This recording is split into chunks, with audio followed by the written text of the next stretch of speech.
Ici, je vais changer complètement de sujet, retomber donc sur le sujet comme je l'avais fait au précédemment concernant le.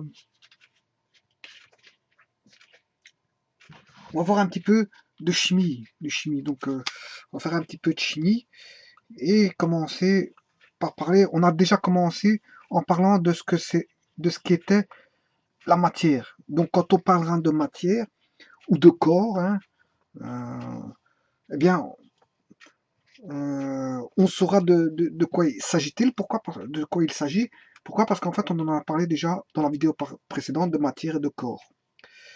Bon, la matière, bien sûr, est constituée de corpuscules minuscules, je veux dire invisibles à l'œil nu, bien sûr, vous l'aurez compris, mais que la matière s'aperçoit quand même, malgré tout, je veux dire, au travers de sa structure, je veux dire, euh, uniforme. Quand on a euh, 10 exposants, par exemple, 23 molécules ou atomes, mais c'est visible, hein, ceci, bon, ça commence à être visible fatalement. Bon, hein, je veux dire, parce une mole c'est 6,02 fois 10 exposant 23 euh, euh, particules, que ce soit atomes, molécules, ions, ou, voilà, 10 exposant 23. Donc, si je mettais 10 exposant 30, 10 exposant 30, mais ce serait, hein, je veux dire, on peut mesurer en grammes. Donc, si on mesure en grammes, c'est visible. Donc, fatalement, la matière peut être visible s'il y a beaucoup de molécules, beaucoup d'atomes, énormément d'atomes et de molécules. À ce moment-là, ça devient visible à l'œil nu. Voilà. Maintenant, si on veut voir dans le plus petit, il y a les microscopes pour aller voir. Ça, vous le savez, hein. Hein. Donc, dans la matière, on avait défini un petit peu la matière, en gros, ce qu'était la matière, comment elle se subdivisait, et fatalement, il y avait des éléments de matière à l'intérieur de la matière qui étaient des corpuscules, hein, les mésons, les pions, les électrons, les neutrons, les bosons, etc., etc. Et peut-être encore d'autres qu'on n'a pas encore retrouvés, mais qui sont plus difficilement dire, trouvables. Pourquoi? Parce que je veux dire, bon, ça devient de plus en plus difficile, plus on descend bas, et plus ça devient de plus en plus difficile à trouver des éléments, alors qu'il pourrait exister d'autres éléments, et peut-être même beaucoup d'autres éléments. Enfin, donc ici, on va voir Lewis, le schéma de Lewis. C'est un schéma, le schéma de Lewis qui, à la longue, à l'avenir, hein, quand on fera des vidéos, je veux dire, à l'avenir, ça nous permettra d'expliquer les liaisons chimiques. Mais à partir de, il faut quand même une base, parler d'une base. Avant de parler du schéma de Lewis, il faut en donner quelques explications. Comment a-t-il structuré son schéma de Lewis pour parler, au bout du compte, de liaison chimique. Mais ici, on va juste expliquer, bon, comment a-t-il fait, je veux dire, hein, comment interpréter, je veux dire, son schéma. Bon, euh, pour ça, il faut partir à partir du tableau de Mendeleev. Donc, il faut que je trouve un tableau de Mendeleev adapté. Je ne sais pas où est-ce que j'ai mis ça. Enfin, celui-ci n'est pas tout à fait adapté. N'est pas tout à fait adapté. Je vais expliquer pourquoi. Par contre, il faut que je trouve. euh, voilà. Il n'est pas tout à fait adapté par rapport à ce tableau-ci. Voilà. On va discuter avec ce tableau parce qu'en fait, il y a le schéma de Lewis est ici. Le schéma de Lewis est ici. Voilà. Je ne sais pas si on peut apercevoir le schéma de Lewis.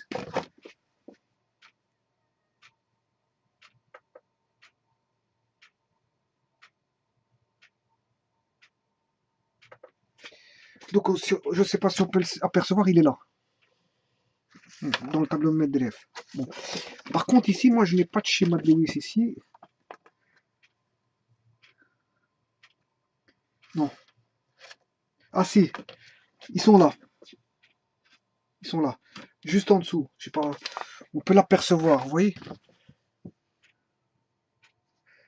il est là, ici. Là, alcalin, on voit un schéma de Lewis, là, on a alcalino-terreux pour les terreux, pour les carbonides, hein, etc. Bon, voilà. Bon, alors, justement, qu'est-ce que c'est que tout ça? Alors, ici, le tableau ici, il a été fait par Willems, Willems, M, je ne sais pas comment c'est hein, le prénom, mais c'est Willems et J. Lecoq. Voilà. Alors, collection In Rerum Natura de dessin, éditeur de Liège, reproduction, bon, voilà. Voilà. Bon, je sais pas si on a pu voir ce que j'ai voulu dire. Voilà, ici on retrouve les noms des personnes qui ont fait ce tableau-là, et je veux dire la collection, on le retrouve ici, avec des symboles de lune et d'un demi-soleil. Bon, enfin, voilà, c'est leur symbole de la collection, In Rerum Natura. Bon, déjà ce tableau-là, il m'a l'air un peu, je veux dire, un peu spécifique. Il est, on va dire, il est par rapport à celui-ci. Bien sûr, celui-ci est beaucoup plus complet que, hein, il possède beaucoup plus d'informations, hein, je veux dire, par rapport à celui-là. Mais celui-là, bon, donne la nature métallique, hein, je veux dire, des éléments chimiques qu'on retrouve ici, et le caractère non métallique, ainsi que les éléments non réactifs. Bon, les éléments non réactifs, vous l'aurez compris que ce sont les gaz rares, Mais ici, il a repris les gaz rares, ici et là. Je ne sais pas pourquoi est-ce qu'il a fait ça. Hein, les gaz rares, on retrouve l'hélium, le néon, l'argon, le krypton, le xénon, le radon. Et ici, l'hélium, hein, le néon, l'argon, krypton, je sais pas, ils l'ont mis à gauche et à droite. Enfin bref, c'est pas grave ça. Je veux dire, c'est pas, c'est dans juste une colonne en plus, qui est une copie de la colonne ici. Généralement, les gaz rares, on le met là. Bon, il faut savoir que c'est un tableau. Un tableau, qu'est-ce que c'est? Un tableau, bon, possède des rangées. Des rangées, c'est-à-dire une disposition en ligne-colonne. Voilà, ici c'est un tableau à deux dimensions, en colonne et en ligne. Bon, en colonne, qu'est-ce qu'on a? On appelle en colonne, ce sont les familles. Voilà. Alors, en décomptant la première colonne ici que j'ai dit elle était, je veux dire, je vais essayer de descendre ceci parce que c'est vrai que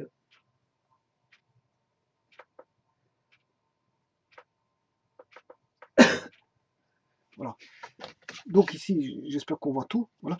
La première colonne là, elle est la même que celle-là. Donc celle-ci, elle est, on va dire, inutile. C'est juste une copie de l'autre là. Voilà, elle est inutile.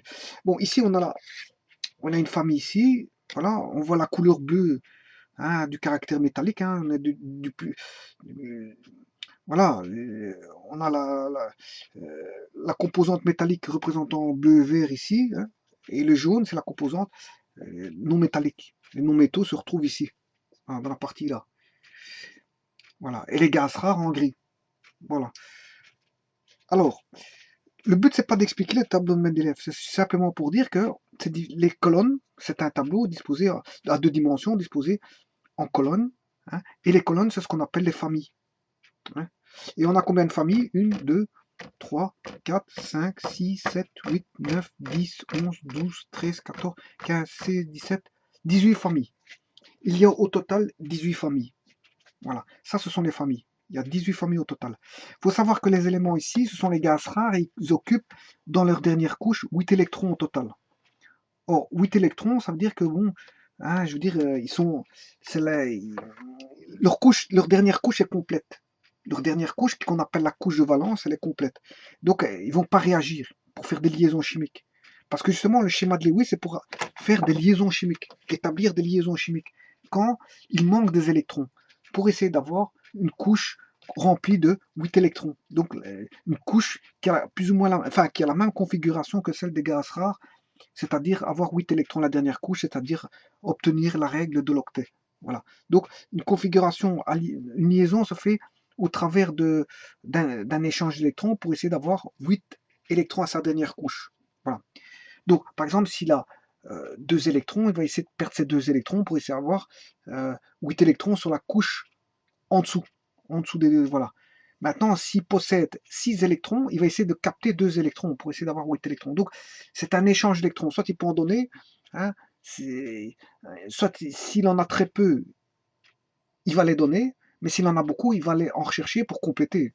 C'est plus facile d'en les rechercher. Moins il va en rechercher, voilà, il essaie d'avoir une configuration de 8 électrons, mais s'il en a peu dans sa dernière couche, s'il en a 2, ben, il a plus facile d'en donner 2 que d'aller en rechercher 6.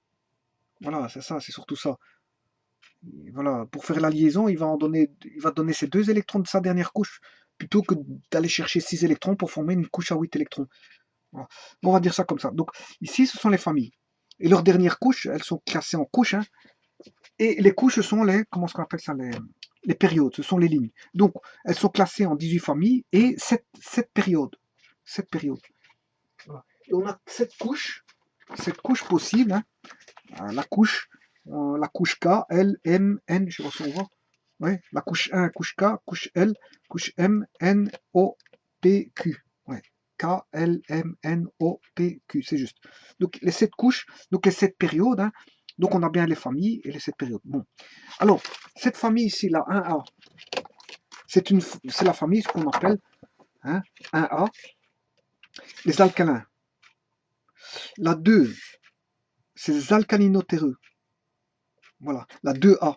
Tout ce qui est famille A, c'est les familles principales. Parce que les B, ce sont les transitions, les familles de transition. Donc, voilà. Donc ici, on a la 1A, 2A, la 3A qui est ici. Donc on a les alcalins, les alcalinotéreux, les terreux. Là, c'est les carbonides, parce que c'est la famille du carbone, c'est les carbonides. La famille de l'azote, ce sont les azotides.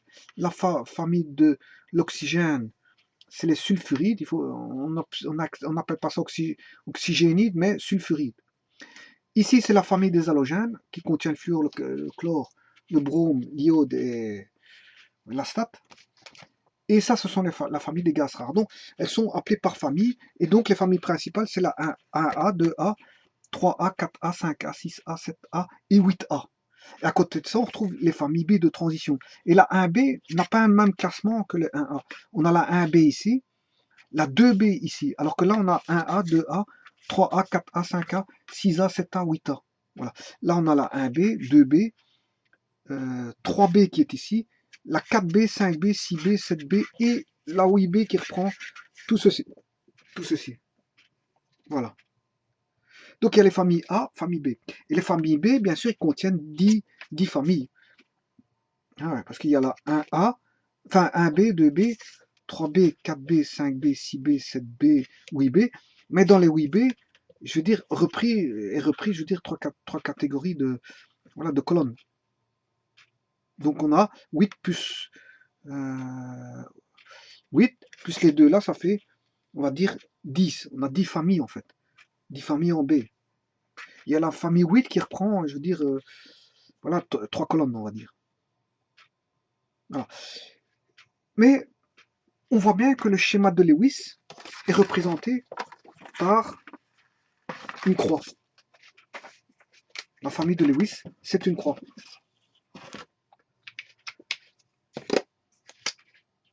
Une croix. Voilà. On représente le schéma de Lewis par une croix.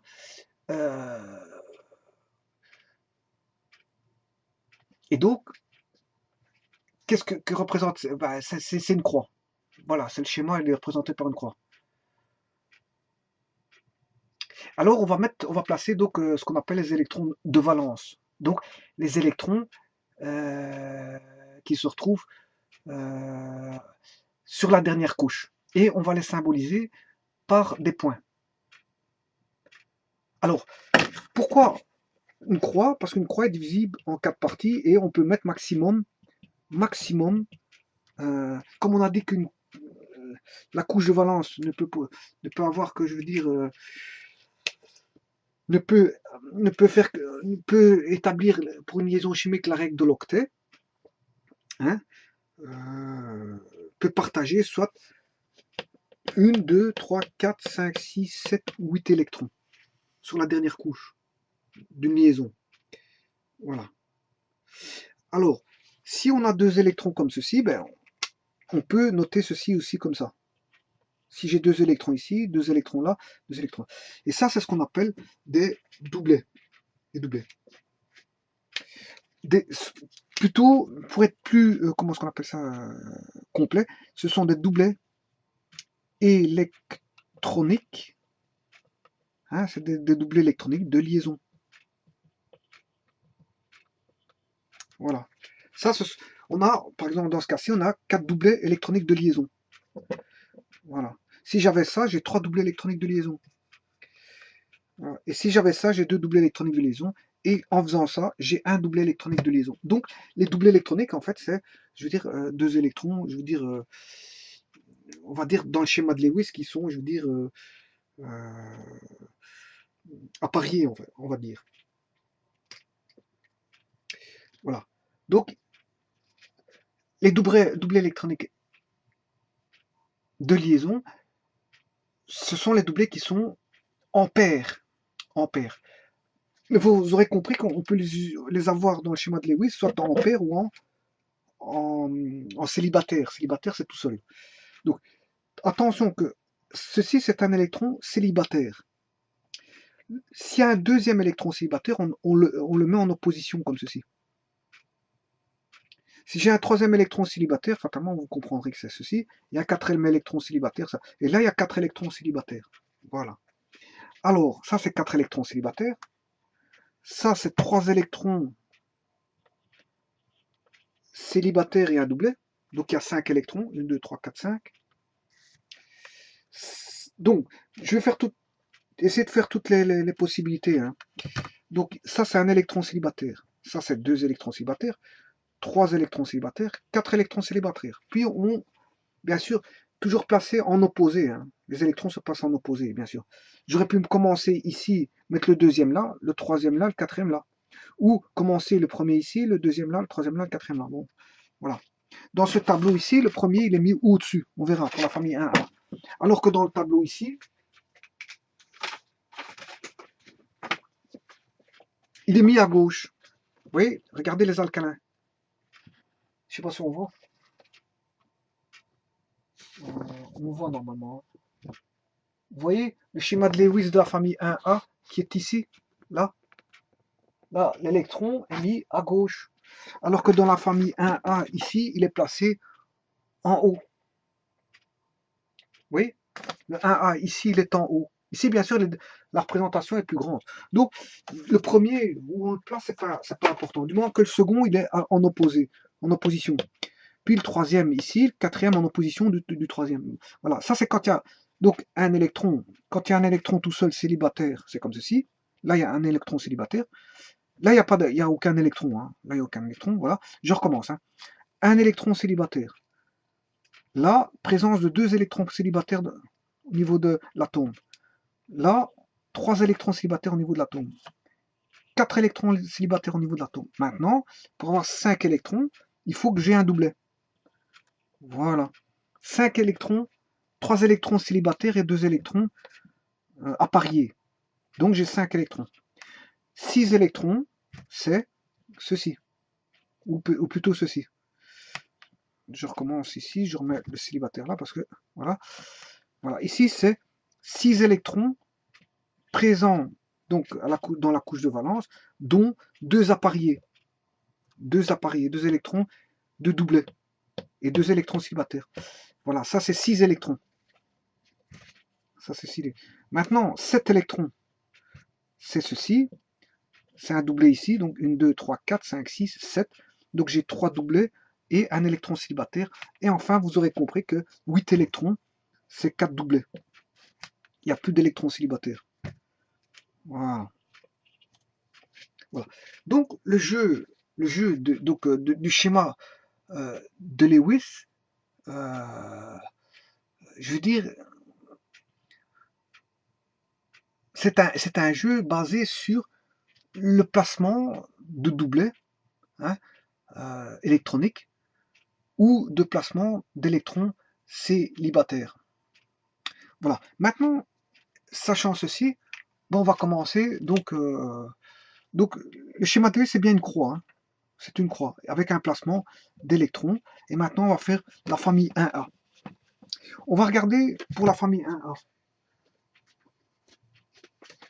La famille 1A, on va pas faire les B, je vais expliquer pourquoi. Les B, en fait, il y a la famille 1A qui possède un électron sur la dernière couche, la famille 2B qui possède deux électrons sur leur dernière couche, et la famille 3B, ici, ils ont deux électrons sur la dernière couche, donc il n'y a pas de changement. Là, il y en a deux sur la B, là, il y en a deux, 1, 2, 2, 2, 2, 1, 2, et là, on a 3.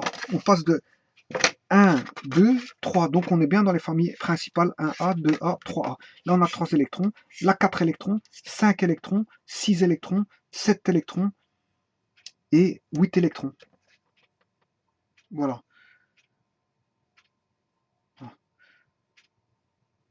Voilà. Donc, en fait, dans les familles de transition, on a toujours 2 électrons, comme ceci, je veux dire, sur leur dernière couche.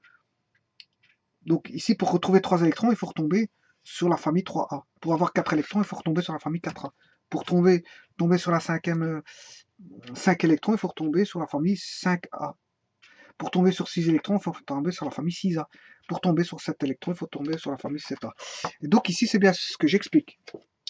Donc, la famille 1A possède un électron sur la couche de valence, donc sur la dernière couche, on aura ceci. Enfin, une on choisit comme ceci dans ce tableau-ci, mais dans l'autre tableau, la famille 1A, c'était ceci pour le tableau. Pour ce tableau-ci. Pour ce tableau-ci, la 1A, il est à gauche. Bon. Mais d'office ici, pour la 2A, là, on a deux électrons sur la dernière couche, fatalement. Donc c'est pour la famille des alcalinotéreux, c'est la famille 2A. Ça, ce sont la famille des alcalins.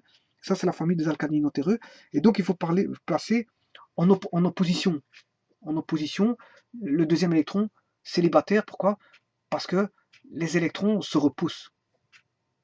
Les électrons se repoussent. Donc, je vais avoir ceci. Par contre, dans le deuxième tableau là-bas, dans ce tableau-ci, vous pouvez constater, il est ici, en opposé, parce que il se repousse. Voilà, il se repousse. Bon, maintenant, ça c'est pour les familles 1A, 2A. La famille 3A. La famille 3A, pour ce tableau,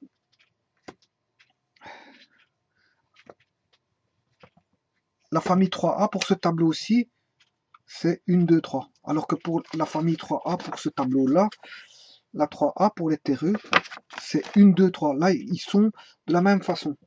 Ils sont placés de la même façon pour les 3A. Voilà. Vous avez bien vu que normalement, on a commencé ici avec lui.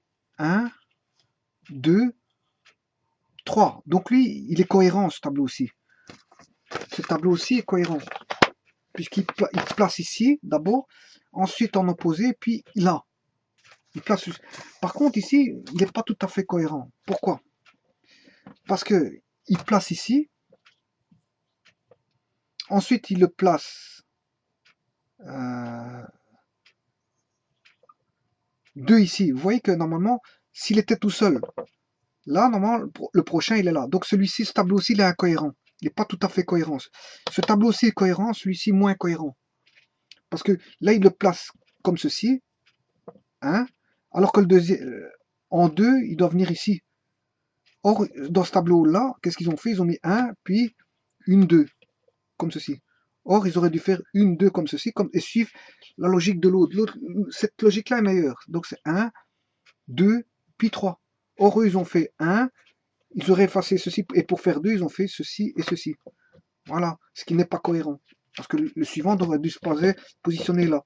Et donc, si on en a 3, je veux dire, ça devrait être soit comme ça, ou comme ceci, dans leur cohérence. Or, c'est pas le cas.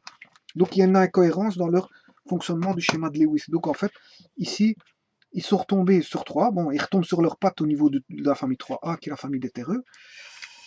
La famille 4, là, c'est facile. Tout redevient normal à partir de la 3. Donc, c'est celui-ci qui n'est pas tout à fait, je veux dire, logique. Je veux dire, c'est la famille 1A et 2A. C'est pas comme ça qu'on fait. Donc, ça fait 4. Ensuite, 5, 5, le premier doublet. Donc 4 fait 4, ça c'est pour le premier tableau, ça c'est pour le second tableau. Pour le 5, ils ont été mettre le doublet au-dessus. Voilà. Là, il y a bien 5 électrons. Et ici, 5 électrons, ils ont été mettre en dessous. Le doublet en dessous. Là, ils l'ont mis au-dessus, là, il n'y a aucun problème jusqu'à présent. Maintenant, on va voir la suite.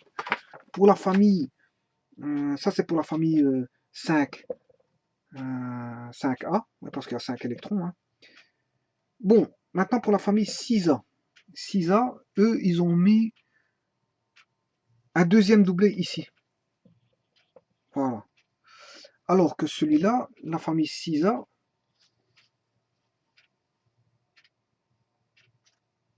le deuxième doublet est à gauche. Donc il n'y a pas de problème. Ensuite, le 7A. 7A, qui est la famille des halogènes, puisque là où il contient le fluorure, le chlore, le brome, l'iode et la state. Là, on a mis, eux, ils ont mis le troisième doublet comme ceci, voilà, alors que eux, ils ont mis le 12. Normalement, ils devraient le mettre là.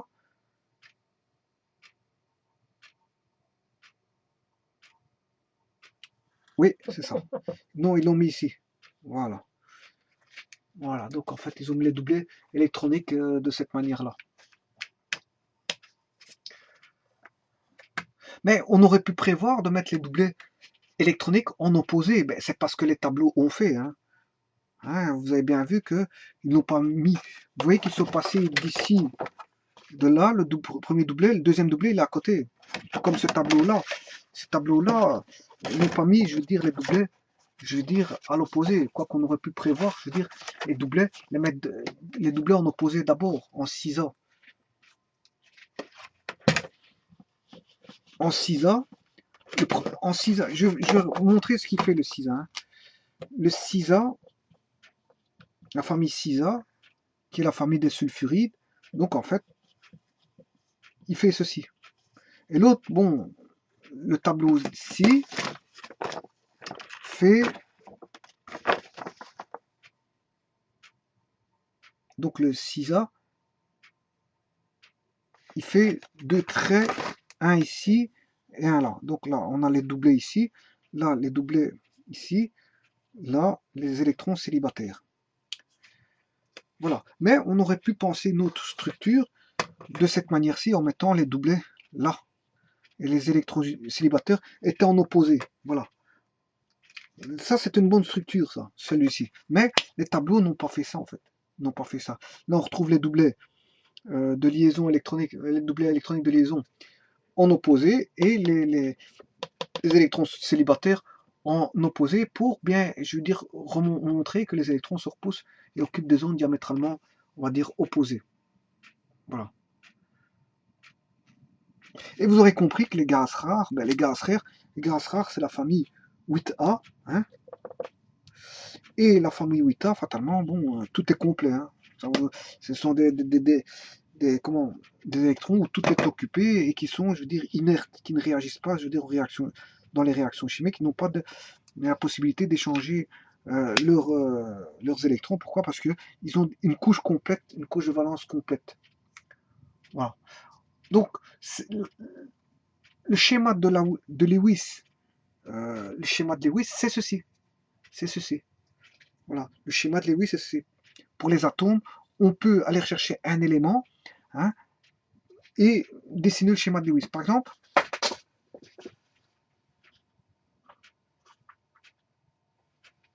exemple, on va faire la configuration du schéma de Lewis du chlore. Bon. Il suffit d'aller voir le chlore dans quelle famille il est. La famille du chlore, c'est la famille 7A, c'est-à-dire c'est un sulfuride. Pardon, un halogène. 7A, c'est un halogène. Bon, et ce tableau-ci dit que, d'après le schéma ici, vous voyez, le 7A, c'est 6 électrons comme ceci, voilà, et un électron célibataire. Voilà le schéma de Lewis pour le chlore. Mais maintenant, si j'avais utilisé, je veux dire, ce tableau-ci, Pour le chlore va me donner quoi? C'est un halogène.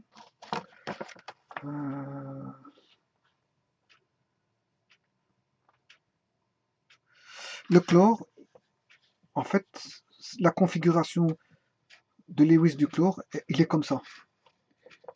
Voilà. Voilà, mais maintenant, remarquez que si je fais une rotation de celui-ci, j'obtiens celui-ci, hein, fatalement. Je fais une rotation, j'obtiens ceci, donc c'est pas... Je veux dire, ça ne change rien. Si je fais une rotation, j'obtiens celui-ci. Voilà. Je vais faire par exemple la configuration de Lewis, le schéma de Lewis du lithium. Ben, le lithium, il possède qu'un électron célibataire. Bon, cet électron célibataire, je peux le placer ici. Comme je peux le placer, voilà, soit là au-dessus ou en dessous encore.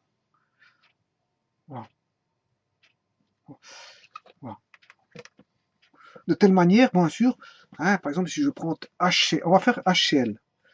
HCl, voilà, on va faire une liaison chimique. Bon, le H, il a un électron célibataire, voilà. C'est ce que dit le tableau de Mendeleev.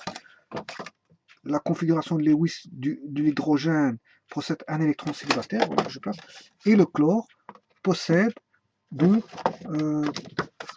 trois électrons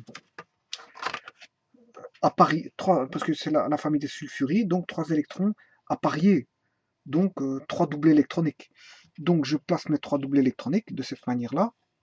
Voilà. Et l'électron célibataire, je le place ici, de telle manière à montrer que la liaison va se faire entre HCl de cette manière-ci.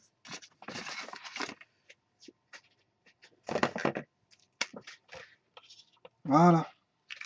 Et là, on a une configuration de Lewis de la molécule de HCl qui est l'acide chlorhydrique. Voilà. Voilà, et donc Lewis, c'est lui qui a établi, je veux dire, et ça peut aider au niveau de beaucoup d'explications chimiques. Hein, je veux dire, ça peut aider dans beaucoup de choses, au niveau des liaisons chimiques, des réactions chimiques, au niveau de beaucoup de choses. Ça peut aider beaucoup, beaucoup, beaucoup, beaucoup. La configuration de Lewis est une aide pour pouvoir en tirer pas mal de caractéristiques, de propriétés chimiques des éléments atomiques, des éléments, des molécules, Voilà. Voilà, ici, bon, je crois que j'ai tout dit. Bon, donc on a parlé des familles principales A, hein, et on a vu donc comment s'écrivait un symbole de Lewis, un schéma de Lewis avec une disposition en croix, hein, et que les électrodes de valence peuvent se trouver dans 4 positions possibles de la croix, de l'espace symbolisé par la croix, et voilà. Bien sûr, c'est pas une croix comme ceci, c'est une croix comme ceci, hein, voilà, bon. Et voilà, il faut savoir que les électrons périphériques jouent un rôle important du point de vue des phénomènes chimiques. Et c'est les électrons périphériques qu'on appelle électrons de valence. Ben, c'est ceux-là qu'on interprète dans la croix comment on appelle ça, du schéma de Lewis.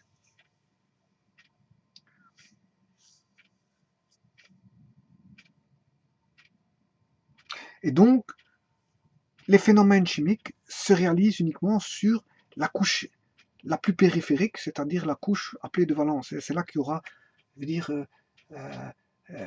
des réactions chimiques pour essayer d'avoir attraction d'un autre, d'un autre atome ou répulsion d'un autre atome, enfin, attraction des électrons d'un autre atome ou répulsion des électrons d'un autre atome, et c'est là que ça va se passer pour avoir des liaisons chimiques, des liaisons et former, bien sûr, qui dit liaison chimique, dit former de création de molécules en fait.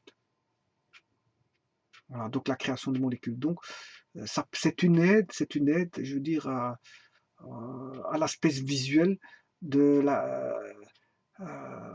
l'aspect, on va dire, moléculaire des choses. Voilà. Bon,